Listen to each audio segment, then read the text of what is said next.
السلام عليكم ورحمة الله وبركاته. أعوذ بالله من الشيطان الرجيم. بسم الله الرحمن الرحيم. الحمد لله رب العالمين. والصلاة والسلام على سيدنا محمد وعلى آله وصحبه أجمعين. ആദരണീയരായ ശ്രോതാക്കളെ, നമ്മുടെ ഇന്നത്തെ ക്ലാസ് ഒരു പ്രത്യേക വിഷയത്തെ പറ്റിയാണ്. അതായത് അള്ളാഹു താല പരിശുദ്ധ ഖുർആനിലെ ജന്തുജാലങ്ങളെപ്പറ്റി അള്ളാഹുവിന്റെ ദൃഷ്ടാന്തമാണ് എന്ന് അള്ളാഹു പറഞ്ഞു. അതിൽ അള്ളാഹുവിന്റെ ദൃഷ്ടാന്തമുണ്ട് എന്ന്.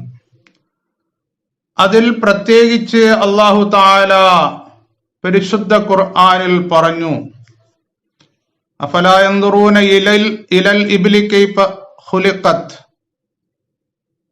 ഒട്ടകത്തിന്റെ സൃഷ്ടിപ്പിനെ നിങ്ങൾ നോക്കുന്നില്ലേ, അതിനെപ്പറ്റി ചിന്തിക്കുന്നില്ലേ, പഠിക്കുന്നില്ലേ എന്ന് അള്ളാഹു ചോദിക്കുന്നുണ്ട്. ഈ ഒട്ടകം എന്നുള്ളത് ഒരു പ്രത്യേക ജീവിയാണ്. അതിനൊരുപാട് പ്രത്യേകതകൾ ഉണ്ട്. അതുകൊണ്ടാണ് അള്ളാഹു താല അങ്ങനെ ചോദിക്കുന്നത്. ഇതിന് ഒരുപാട് അത്ഭുതകരമായ പ്രത്യേകതകൾ ഉണ്ട്.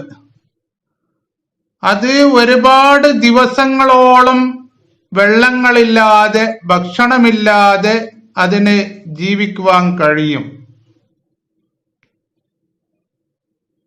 ഒരുപാട് ലോഡും കൊണ്ട് ഭാരവും കൊണ്ട് അത് എത്രയോ മൈലുകൾ താണ്ടി യാത്ര ചെയ്യുന്നുണ്ട്. എത്ര ചൂടുള്ള സമയത്താണെങ്കിലും അറേബ്യൻ രാജ്യങ്ങളുടെ ചൂട് നമ്മുടെ രാജ്യത്തിന്റെ ചൂടിനേക്കാൾ എത്രയോ മടങ്ങ് കൂടുതലാണ്. ആ ചൂടുകളില് അത് എത്രയോ കിലോമീറ്ററുകൾ യാത്ര ചെയ്യുന്നുണ്ട്. എത്രയോ കേജ് ഭാരവുമേന്തി യാത്രകൾ ചെയ്യുന്നുണ്ട്. അങ്ങനെയുള്ള ഒരു ശക്തി അതിനുണ്ട്. 8 ദിവസം തീരെ വെള്ളം കുടിക്കാതെ, തീരെ ഭക്ഷണം കഴിക്കാതെ 50 സെൽഷ്യസ് ചൂടിൽ പോലും 8 ദിവസങ്ങളോളം അതിന് ജീവിക്കാൻ പറ്റും. നമുക്ക് അത്ര ചൂടിൽ 1 മണിക്കൂർ പോലും വെള്ളം കുടിക്കാതെ ഇരിക്കാൻ കഴിയില്ല. നേരെ മറിച്ച് ഒട്ടകത്തിന് 8 ദിവസങ്ങളോളം അങ്ങനെ കഴിയാൻ പറ്റും. പിന്നെ അല്ലാഹു തആല അതിനൊരു റെസിസ്റ്റൻസ് മെക്കാനിസം കൊടുത്തിട്ടുണ്ട്. അതിന്റെ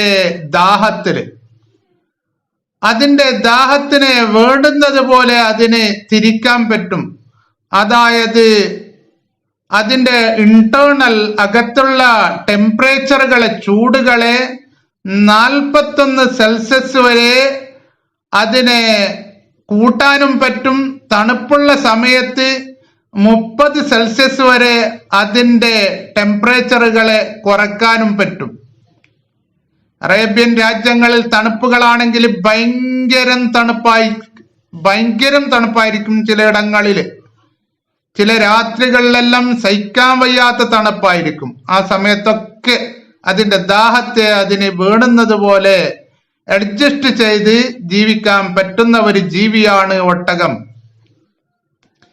10 മിനിറ്റ് കൊണ്ട് 130 ലിറ്റർ വെള്ളം അകത്താക്കാൻ പറ്റുന്ന, കുടിക്കാൻ പറ്റുന്ന ഒരു ജീവിയാണ്. 10 മിനിറ്റ് കൊണ്ട് 130 ലിറ്റർ വെള്ളം. അതായത് ഏകദേശം അതിന്റെ ഭാരത്തിന്റെ വെയിറ്റിന്റെ 1/3 130 ലിറ്റർ ഏകദേശം. ഇങ്ങനെ അതിനൊരുപാട് പ്രത്യേകതകൾ ഉണ്ട്. അതിന്റെ മ്യൂക്കസിന്റെ സ്ട്രക്ചർ, അതിന്റെ മൂക്കിലുള്ള മ്യൂക്കസിന്റെ സ്ട്രക്ചർ മനുഷ്യന്റെ മൂക്കിലുള്ള മ്യൂക്കസിന്റെ സ്ട്രക്ചറിനേക്കാൾ 100 ഇരട്ടി നീളം അതിനുണ്ട്. ആ സ്ട്രക്ചർ കൊണ്ട് അത് 66% നനവുകള് കാറ്റിൽ നിന്ന്, എയറിൽ നിന്ന് അത് കുടിച്ചെടുക്കാൻ അതിന് പറ്റും. ഇനിയും അതിന്റെ പ്രത്യേകതകൾ നമുക്ക് ധാരാളം ഇൻഷാ അല്ലാഹു തആല പറയാനുണ്ട്. അതുകൊണ്ടാണ് അല്ലാഹു തആല ചോദിക്കുന്നത്, അഫലാ യൻദുറൂന ഇലൽ ഇബ്ലി കൈഫ ഖുലിഖത്, നിങ്ങൾ ഒട്ടകത്തിന്റെ സൃഷ്ടിപ്പിലേക്ക് നോക്കുന്നില്ലേ, അതിനെപ്പറ്റി ചിന്തിക്കുന്നില്ലേ? അല്ലാഹു തആല പരിശുദ്ധ ഖുർആനിൽ ധാരാളം ഇടത്ത് പലയിടങ്ങളിലായിട്ട് നമ്മോട് ചിന്തിക്കാനാണ് പറഞ്ഞിരിക്കുന്നത്. നമുക്ക് ചിന്തിക്കാൻ ധാരാളം ഉണ്ട്, പഠിക്കാൻ ധാരാളം ഉണ്ട്, ഗവേഷണം ചെയ്യാൻ ധാരാളമുണ്ട്. അതിന് അല്ലാഹു തആല ഭയങ്കരമായ പ്രാധാന്യം നൽകിയിട്ടുണ്ട്. പലയിടത്തും ചോദിക്കുന്നത് ചിന്തിക്കുന്നവർക്ക് പാഠമുണ്ട്, പറയുന്നത് ചിന്തിക്കുന്നവർക്ക് പാഠമുണ്ട് എന്നാണ് പരിശുദ്ധ ഖുർആനില്. അങ്ങനെ എല്ലാ കാര്യങ്ങളിൽ നാം ചിന്തിച്ച് അള്ളാഹുവിലേക്ക് എത്തണം. അള്ളാഹു നമുക്ക് നല്ലത് ചെയ്യുവാനും നല്ലത് പറയുവാനും തൗഫീക്ക് നൽകട്ടെ. അള്ളാഹു തആല നമ്മുടെ ഈ ലോകത്തെ, ഈ ഭൂമിയെ ശാന്തി നിറഞ്ഞ ഭൂമിയാക്കട്ടെ. ആമീൻ. വആഖിറു ദഅവാനാ അൽഹംദുലില്ലാഹി റബ്ബിൽ ആലമീൻ. അസ്സലാമു അലൈക്കും വറഹ്മത്തുള്ളാഹി വബറകാതുഹു.